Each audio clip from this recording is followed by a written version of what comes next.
Yes, now let us now carry on with the first panel of the day, the aftermath of Bitcoin ETFs and halving. The panelists are Kirill Mishanin from InfoDriver Capital and Dr. Emrah Ahi from Özyeğin University. The moderator is Evgeny Mitko from Seven Seas Trading. Please give our panelists a big applause. We would like to welcome our panelists and our moderator. And while our panelists are taking their seats, let me give you a heads up on social media posts. If you wish to share your experience in Istanbul Fintech Week, we have prepared you a click to tweet application for you. Simply visit the IFW website or watch the coffee break screens, scan the QR code there and check out the tweets we have prepared for you. Share it instantly as if you wrote it yourself. Of course, you can make additions if you wish. Now, let's continue with the panel. Welcome again, and please, the word is yours, Mr. Mitko. Good morning, Istanbul. Good morning, everybody from the globe. I personally came from Miami, so did Kirill, and Emrah is local. It's so beautiful to be back in Istanbul. It felt like it was a decade since last April when I was here. So much has happened, and especially in the ETF and in a regulatory framework environment, that it feels like really a decade has passed since last year. And that's what we're here for, to cover that decade in a short 30-minute clip. Quick introduction of our speakers. Kirill in the hedge fund and private equity space, and Emrah, a local professor from Istanbul. Without further ado, we've seen a lot of developments this year on the Bitcoin and ETF front. We've seen a lot of regulatory noises and real actions. And what do we make out of that? I think the latest one comes from Hong Kong. We've already had the news from the SEC in the US. And these developments are promising significant potential demand for crypto assets, especially Bitcoin and Ethereum. Now, what we've seen in the past is if there's too much demand for Bitcoin and Ethereum, the money starts flowing into the altcoins. Do you see that demand? And how do you think the potential retirement accounts and all the public money that could potentially flow into ETFs could impact our market? Start with Kirill. Yes, thank you for introduction. My name is Kirill. I'm the founder of InfoDriver Capital multi-strategy fund from United States. So we start our journey from private equity. So we invest in real driven business with revenue generated. And our second series is a hedge fund, where we're also focusing on high rates, high return, and high problems. I could compete like different markets, because I have expertise before in UAE market, before in UK market. US market, they have quite higher regulatory, and the only possible way is to trade like Bitcoin, Ethereum on regulated platform like Chicago Merit Exchange, what we do. Once the ETF shown up from the big crypto fund out of US, I believe there will be more value for future investors, invest bankers, traders. As I'm checking like UAE market, it's like booming and growing.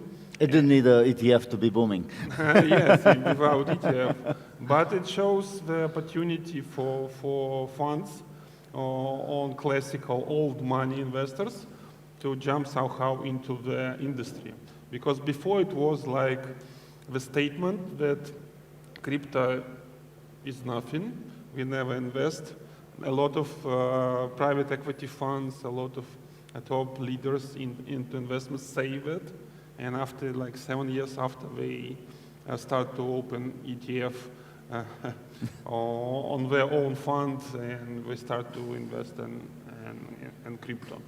I think there's an opportunity because a lot of the institutional money in the US specifically have already invested in these crypto assets, so they're probably rolling them into the ETF at this point.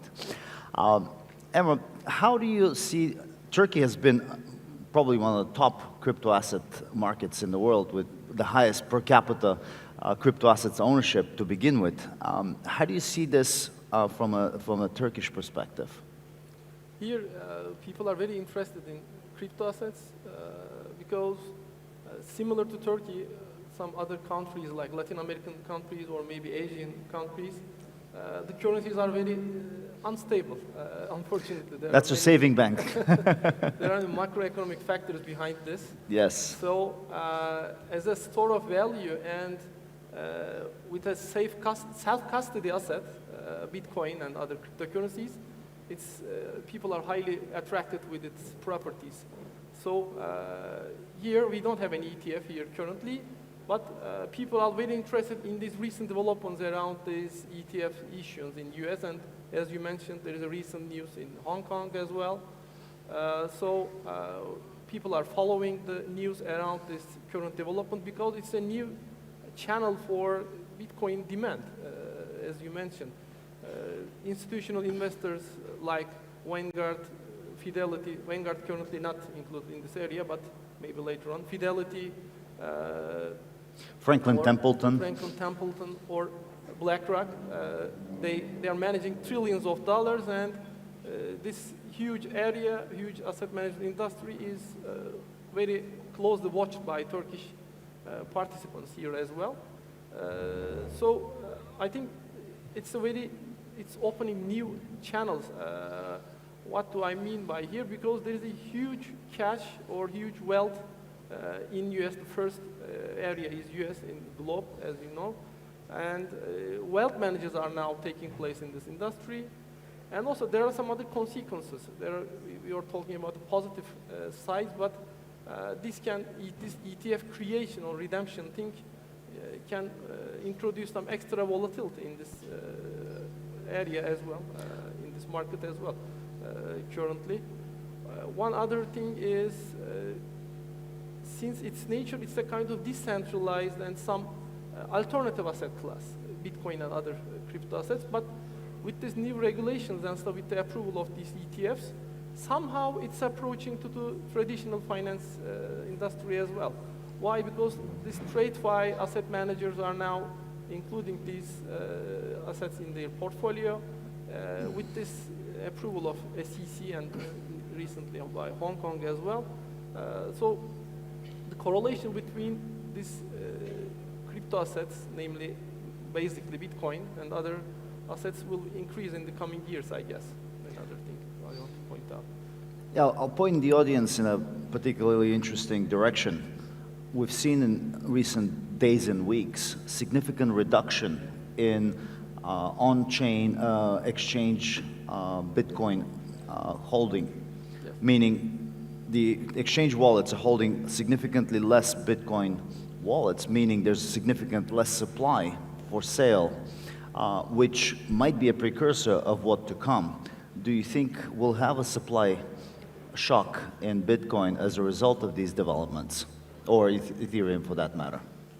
I could say that, for example, just current trend on fund manager side, number one new funds in US is real estate. Second is hedge fund, mostly focused on crypto, and then VC and like private equity. So even market inside US goes to somehow crypto friendly. So the reason why you could not find enough liquidity, because the whole top funds try to leverage those assets into the portfolio. Mm-hmm.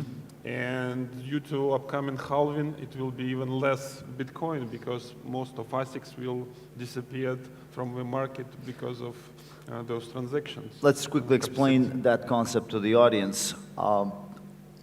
The brilliant minds that wrote the Bitcoin blockchain open source paper and code planted in 2009 the concept of halving. Do you want to, Emma, go through that process and just explain what that means to the market? Sure. So halving is a structure where the creators of this Bitcoin and its algorithm is directly based on, like it's similar to, how to say, the radioactive decay of the elements somehow. So the supply side is, the increase of supply is getting lower. It's getting in half, especially in every 4 years. So currently, after 5 days later, I guess, or 4 days. It's this week. This week. It's sometime this week, but it's not clear when. We are very close. So the increase in the supply side will become in half, this part. So the miners will be rewarded with half. So at first sight, you can think about that miners will be rewarded with less, but in the other perspective, the supply will becoming less. If the demand continues its own way, then we can have higher prices in its basic terms. But there are many other factors affecting the Bitcoin price as well. So when we check the previous halvings, I guess there were 3 of them. The previous one, it was 2020. Before that, we have seen the pandemic shock that's affecting global market. The previous one, it was 2016. And currently, we have one this week. And if you get rid of the macro developments, if you think about just focus on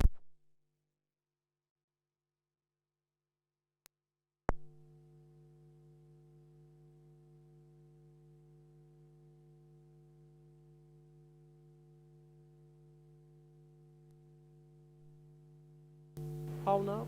No. Oh, there you go. Yeah, no. We're back on. So if you just focus on the supply and demand side, if you get rid of the macroeconomic developments like Federal Reserve balance sheet and other stuff for now, it's somehow positive for Bitcoin price. Why? Because the demand increase becomes less, and if the supply increase becomes less, it will become in half. And if the demand goes its own way, then you would get high prices with basic supply and demand in economics. But there are some other things behind this stuff. People call this Bitcoin as a digital gold. Why? Because there is a limited supply. At the end, it will hit a barrier of $20 million of 20 million Bitcoin, 21 million Bitcoins to be precise. Yeah. There will be a cap at the end, so it won't go infinitely like this. So it's somehow similar to gold by this way. And the miners are mining using some algorithms and some software similar to gold miners in real life. So this is the main reason people are comparing gold and Bitcoin in that reason. In short. And to add to this aspect, Kirill, obviously miners are getting rewarded for processing transactions every 10 minutes on the Bitcoin blockchain with these newly minted Bitcoins. And of course, miners have significant expenses, electricity and data storage and data center expenses and all that. So the biggest supply of Bitcoins do come from miners who are selling these in order to pay for those expenses. So this is why it's such a closely watched number, because obviously miners will be selling significantly less into the market. Where would institutional funds get the new Bitcoins that they need to park in these ETFs? If tomorrow we have $1 trillion demand out of Southeast Asia and the North American market for Bitcoin ETFs or Ethereum ETFs, where would that supply? Ethereum we can easily mint more, but where would the Bitcoin supply come from? Or are we looking at $1 million price for Bitcoin? Actually, the story is pretty simple. The more customers, the less Bitcoin you could afford, and you will have only a piece of Bitcoin like Satoshi. So the institutional investors, before they focus on different branch of blockchain, like supply chain, voting system, and some others. But all of those strategies failed mostly. And the only focus right now is like pure finance. And finance in Bitcoin, just daily trade or quarterly, whatever, ETFs. Sometimes they put Ethereum into portfolio. And of course, the price will go up as it happens all the time. So if you check any graphic of Bitcoin, is go high, go deep, everybody sold it out, and the same. So this is inside the code of Bitcoin, because each 4 years it's halving happened, then new customers appeared, and there is a lot of rooms for new customers. It's still, there are no so many users of Bitcoin. That's an interesting development, given that Bitcoin, actually, let's quickly compare it against AI. We've seen so much user uptake in the AI space, but crypto never really became mass market. And It doesn't need to. and at the same time, it's going institutional now. Do we see that the retail and the small Bitcoin investor getting pushed out of the market, or this is a good development for retail and institutional development? The beauty of Bitcoin is impossible to put you out of the market. You could easily buy it on any exchange in any country, if it's regulated or even not regulated. You could mine it yourself if you doesn't have connection to any infrastructure. That's become challenging lately. Yes, but still it's affordable. Yeah. In future, once institutional push more effort on it, it will be more complicated. But still, market is really low. Customer base is really low.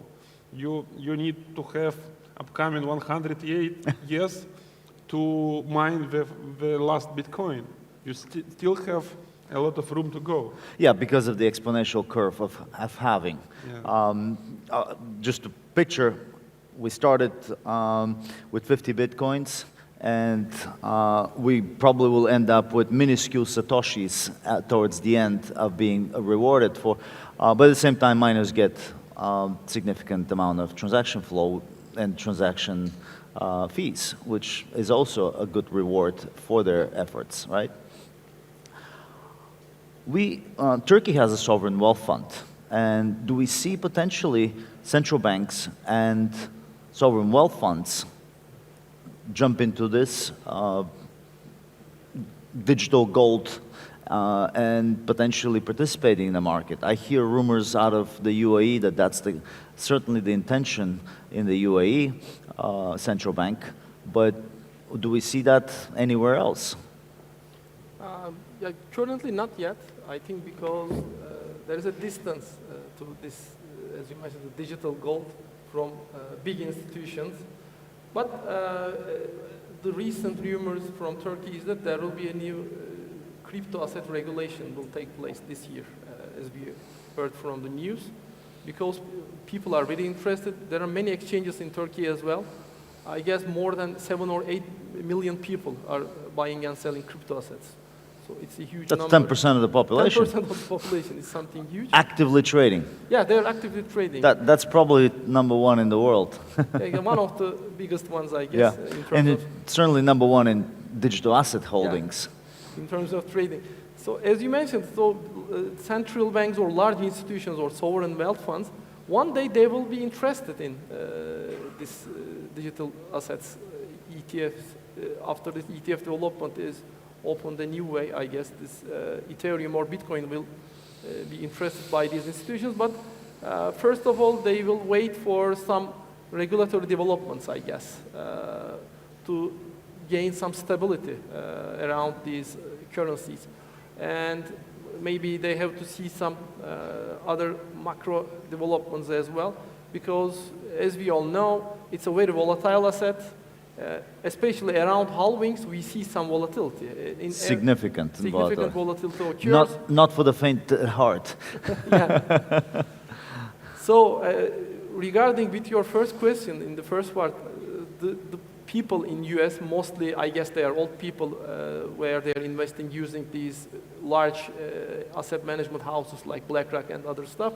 If they face such kind of huge volatility, they will be negatively affected at the end, I guess, and also these large institutions will feel with the same way. So I think, in short, after some regulatory developments and some stability around these currencies, these big institutions will be interested in these digital assets as well.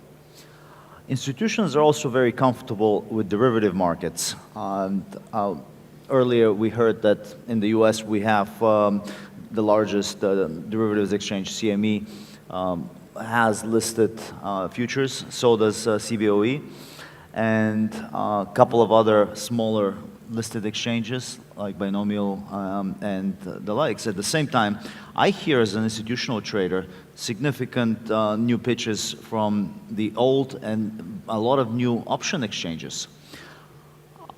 In order to trade derivatives, you need to hedge significantly with the underlying, which is Bitcoin. Sure. Bitcoin options and ETH options are pretty similar to the way an ETF has an effect on the market. And if we see significant activity there, we'll see it in the underlying market. And we already had a squeeze a couple of weeks ago and, as a result of option activity in the Bitcoin market. Do you see potentially that impacting the market in the near and long term? So as you mentioned, like CME, Chicago Merit Exchange, they do hedge, they do stock market trading, Bitcoin, ETH trading. This is, for me, it's like one of the largest adoption on US market because all other exchange, they fail. Like a lot of global exchange come to US market, they doesn't have license, they doesn't have proven authority. They come gun blazing into the Wild West, but it's not. But they did it not proper way. Yeah. Once you have any other exchange who is regulated by US government, it will be significant growth. Right now, the trend is it goes to hedge funds. It goes to big guys, as you mentioned, like BlackRock and others. And there are so many rooms on other countries' market. But you need to hedge your investment of Bitcoin by huge assets. Because you know when it goes up, it's good, but when it goes down, the whole market economy of the country will go like 20%, 30% down if you hold those assets and you could not back up but by upcoming 4 years. This is what happened with Salvador. They're finally cash flow positive. Yeah. Finally, right now, we're cash positive. But during this period of Bitcoin dip, they have negative. It was minus economic of the country. I remember the day and the seconds. It was September 15th, I think, 2021, when El Salvador made Bitcoin legal tender.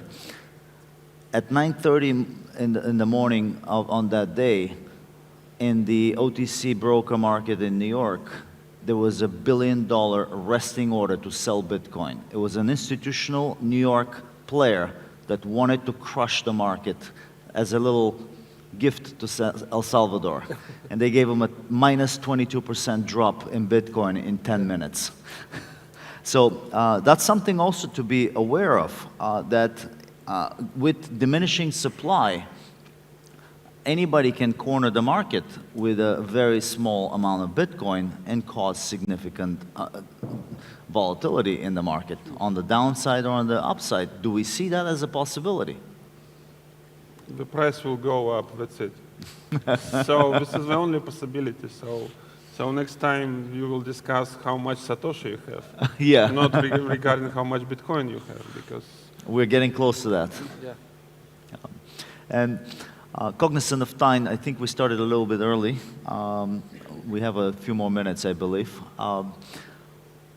What does this ETF activity mean for the altcoin universe? That's a very fluid universe. Do we see potentially, because in previous booms, we have seen as the price of Bitcoin sort of reaches a saturation level for the time being, people start looking at alternative tokens. Do we see that happening this time around? Currently, Not yet, I think, because there are many fans of Bitcoin because about this old blockchain stuff and other underlying factors. They are detaching somehow Bitcoin and Ethereum with the rest of the herd. It's the blue chip effect. Yeah, there is a blue chip effect.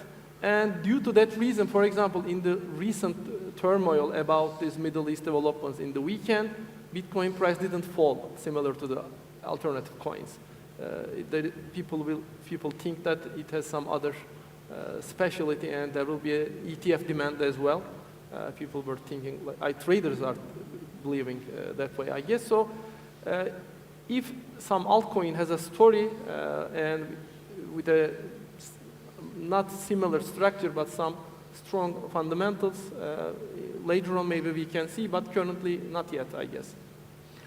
It seems like the Bitcoin market is becoming really like a sports betting or elections betting venue.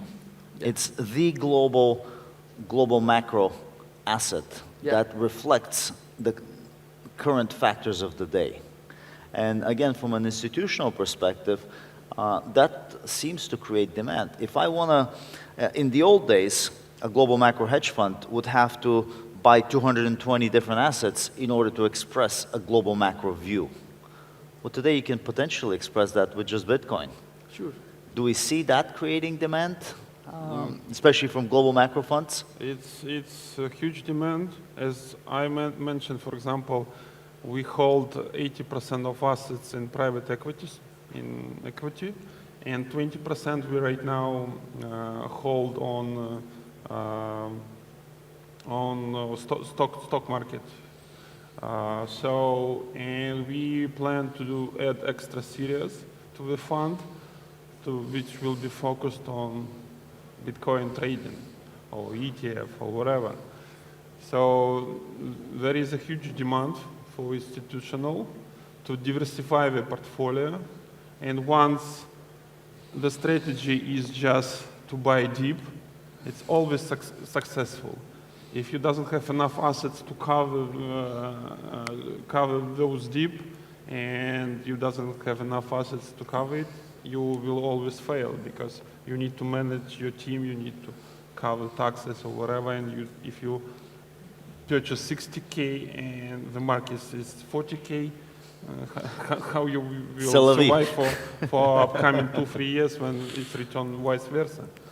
So this is the story. The true investors, they think 10 years perspective, and they always buy deep, they never sell. That's a very important point, that when it comes to especially institutional investors, that there is a significant maturity and understanding market dynamics. So a 20% drop might not even be a flinch in an institutional investor's approach.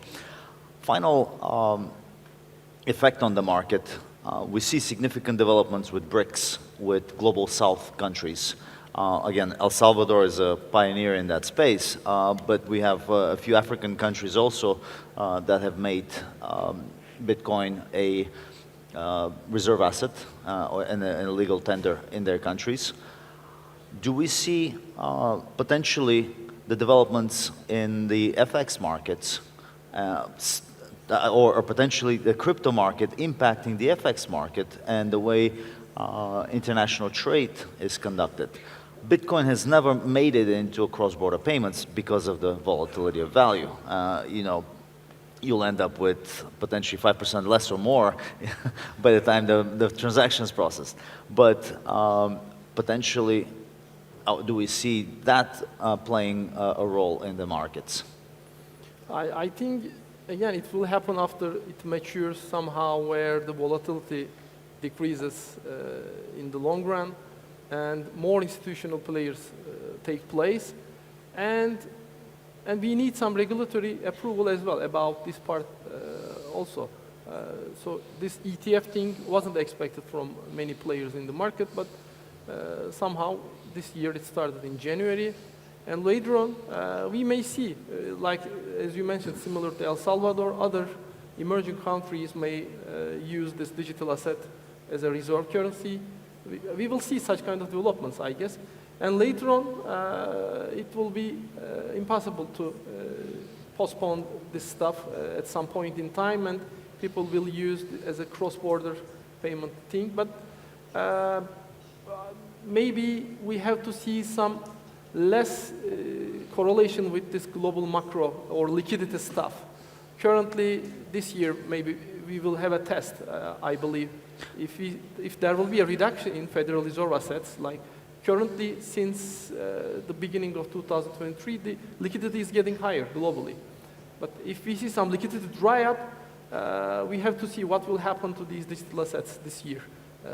I think the most important factor is this global dollar liquidity. Somehow, we believe that it's detached from traditional finance, but it's very related with this global liquidity as well. Absolutely, and that's an excellent point to finish on to. We've now officially coupled crypto assets with global events and global macro liquidity. Thank you so much, gentlemen, for this very interesting discussion, and I hope we opened up everybody's discussion and thinking about the markets. Yeah, thank you. So much.